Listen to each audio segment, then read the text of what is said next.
Donc, avant d'installer un sujet quelconque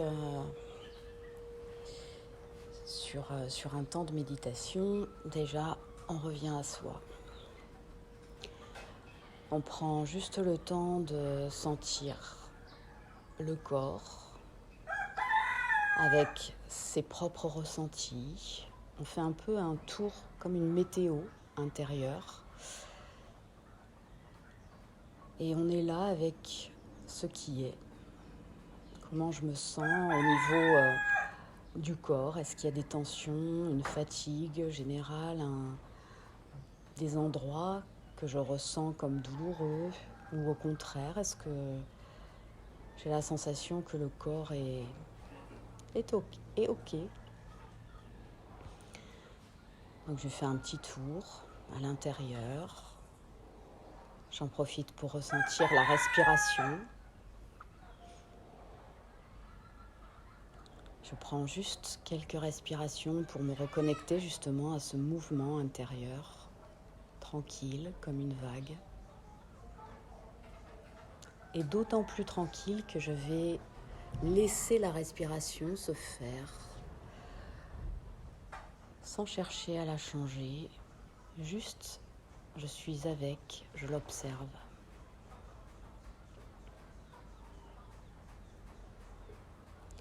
Et puis, je vais maintenant observer sur le plan des émotions, des sentiments, dans quel état je me trouve là maintenant.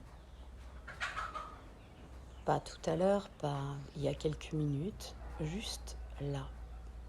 Donc essayez d'être le plus authentique avec soi. Qu'est-ce qui remonte? Comment je le sens? Pas forcément y attacher une histoire, pas chercher à comprendre le sens, juste rester avec cette sensation. Une émotion, c'est une sensation dans le corps, un mouvement. Ça vient de là, le mot émotion. Et movere, c'est en mouvement. Et ça ne fait que passer. Mais plus on va tenter de les limiter, parce que, ah non, j'ai pas envie de ressentir ça. Ou au contraire, je voudrais que ça dure parce que c'est super, je me sens bien. Et plus on va chercher à contrôler les émotions, à les gérer, moins on va être sincère avec, puisque déjà on veut agir dessus. Une émotion ne fait que passer. C'est bien de pouvoir observer ce phénomène. Un début, un milieu, une fin pour toutes les émotions. Et les scientifiques ont mesuré que c'était très très court le temps de l'émotion à l'intérieur d'un corps. Jamais plus de 2-3 minutes. Si ça dure plus longtemps, c'est que le mental interfère et vient raconter une histoire là-dessus et fait une sorte se nourrit en fait de l'émotion pour se raconter une histoire et la faire durer dans le temps. Et puis, dernière chose, c'est le mental avec son fonctionnement, comme les idées qui passent, les histoires que l'on se raconte. Comment ça se passe là maintenant? Est-ce que je suis toujours présente? En fait, je peux aussi observer que plus je suis dans mon corps, avec la respiration, avec les ressentis du corps, moins le mental est en train de tourbillonner.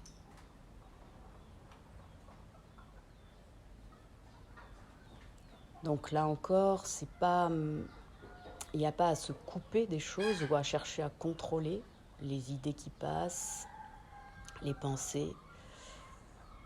Il y a juste à observer et revenir tranquillement sur la respiration.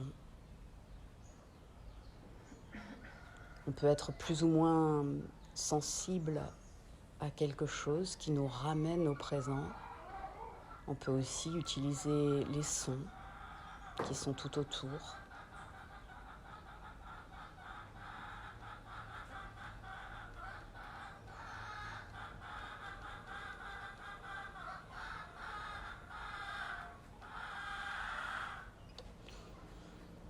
Et puis,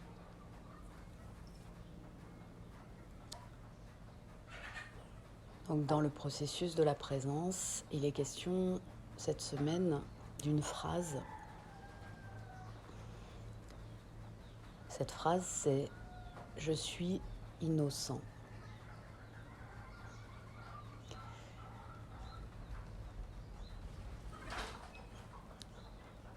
L'auteur part du principe que quand on est, et quand on est enfant, on est particulièrement innocent par rapport à tout ce qui va se présenter à nous. Et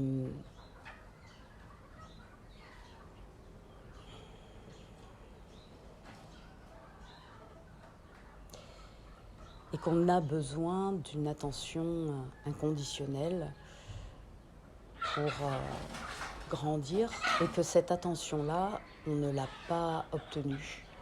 Non pas que nos parents ne nous ont pas aimés ou nous ont mal aimés, mais qu'ils ont eux-mêmes été non regardés enfants de façon inconditionnelle. C'est-à-dire qu'on a tous grandi avec une impression de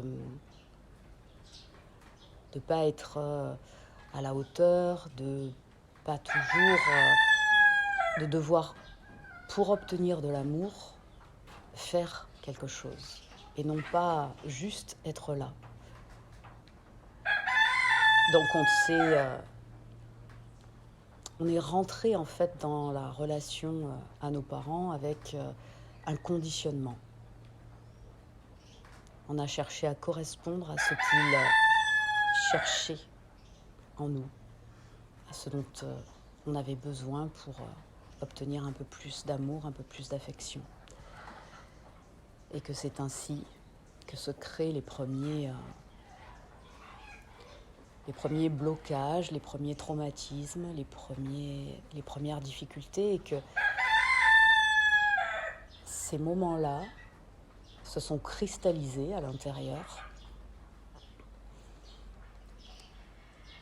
et qu'aujourd'hui, quand quelque chose nous semble difficile, dans une relation à l'autre, ou dans une situation particulière, ça n'est qu'un écho de ce qui s'est passé en fait dans notre enfance, de ce qui n'est pas réglé, de ce qui n'est pas remonté, de ce qui n'est pas vu en fait. Et comme en général, en étant devenu adulte, on cherche à nouveau à endormir tous ces moments un peu difficiles à passer, ou juste des fois désagréables, c'est tout, hein. Que notre mental est là pour essayer d'éviter toute souffrance. On est dans une sorte de retrouvailles constantes, puisqu'on ne va réussir à endormir un moment désagréable à passer qu'en allant chercher ailleurs, en ne regardant pas ce qui se passe à l'intérieur, et en essayant de sortir de ce mal-être par quelque chose qui nous semble plus doux à se mettre sous la dent. Ça peut être en effet de la nourriture à aller chercher, mais ça peut être aussi à se mettre devant son téléphone, à aller vite chercher une relation à l'autre, souvent en se victimisant, soit un comportement addictif comme le sport, qui nous semble être un moment de réponse à... on sort en fait, on sort de nous pour aller vite éprouver autre chose. Et lui, l'auteur, nous propose au contraire de revenir à l'intérieur et d'observer ce qui se passe. Donc juste d'être un peu courageux sur le moment, là, au moment où ça se présente, au lieu de fuir, de revenir là. Et peut-être que ça n'est pas si grave d'ailleurs, parce que en observant, en étant vraiment avec ce qui se passe, avec le phénomène qu'on est en train de vivre, il va y avoir une fin à ça. Et que c'est peut-être la seule manière de vraiment faire tomber les choses pour de bon. Sur la notion d'enfant intérieur, je vais lire un passage, puisque je ne suis pas forcément très familière avec ça. Que ça doit être un peu mon obstacle à moi.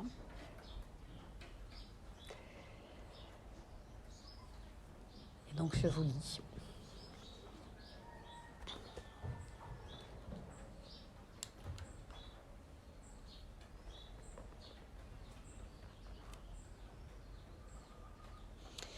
Donc au cours de notre voyage dans le processus de la présence, il y a eu et il y aura encore de nombreux moments où nous allons tout ressentir, sauf le fait d'être dans le moment présent. Pendant ces distractions, il se peut que nous soyons irritables, contrariés, anxieux, confus, en d'autres mots, emplis de peur, de colère et de chagrin. C'est le signe qu'il faut s'occuper des aspects non intégrés de l'enfant intérieur. Dans un tel moment d'inconfort, il faut rappeler à notre adulte intérieur que ce qu'on ressent n'a rien à voir avec ce qui se passe en ce moment, bien qu'il se reflète clairement par le ressenti de ce moment.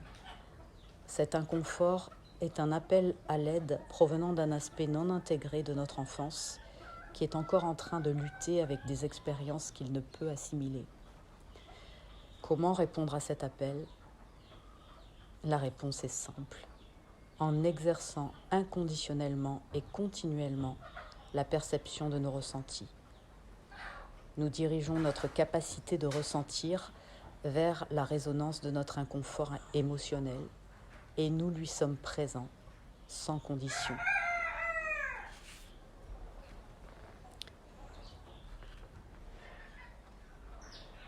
Selon l'endroit où notre conscience est ancrée, les symptômes se manifestent sur les plans physiques, mental, émotionnel ou par une combinaison des trois. La résonance actuelle de ce point d'origine est purement énergétique et se trouve dans notre corps émotionnel. C'est de l'énergie en mouvement. Alors soit notre corps émotionnel est en paix, c'est-à-dire dans un mouvement libre et harmonieux, soit il est inconfortable parce que notre énergie ne peut se mouvoir librement. Pour certains, la visualisation peut aider. Par exemple, donc c'est avec ça que je ne suis pas forcément très confortable, mais parce que je ne l'ai jamais tenté. Par exemple, lorsque nous expérimentons un état émotionnel tel que la colère, il peut être utile de fermer les yeux et d'imaginer devant nous un enfant de 7 ans ou moins, mais de le voir comme nous sommes aujourd'hui, ressentant ce que nous ressentons.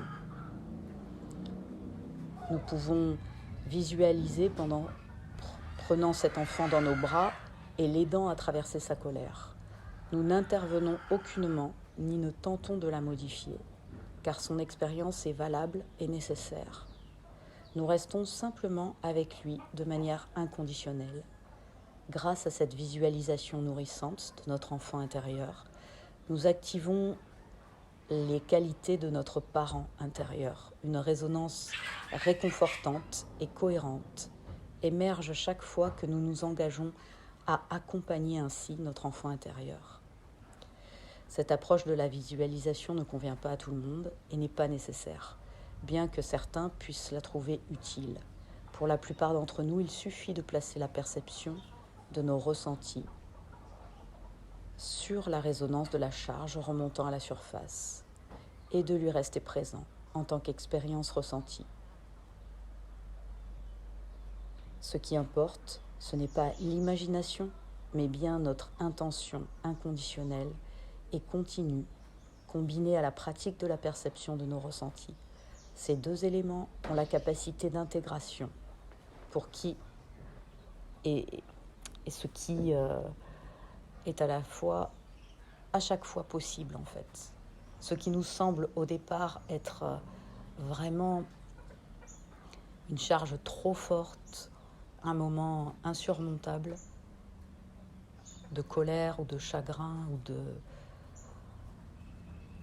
d'injustice. Toutes ces charges qui se présentent, si elles se présentent à nous, on est capable en fait de les assumer, de les observer, de rester avec et de les voir se disparaître. Donc dans le moment qui vient maintenant, on va rester quelques minutes. Ah oui, même pas. Il reste, on va rester 2 minutes en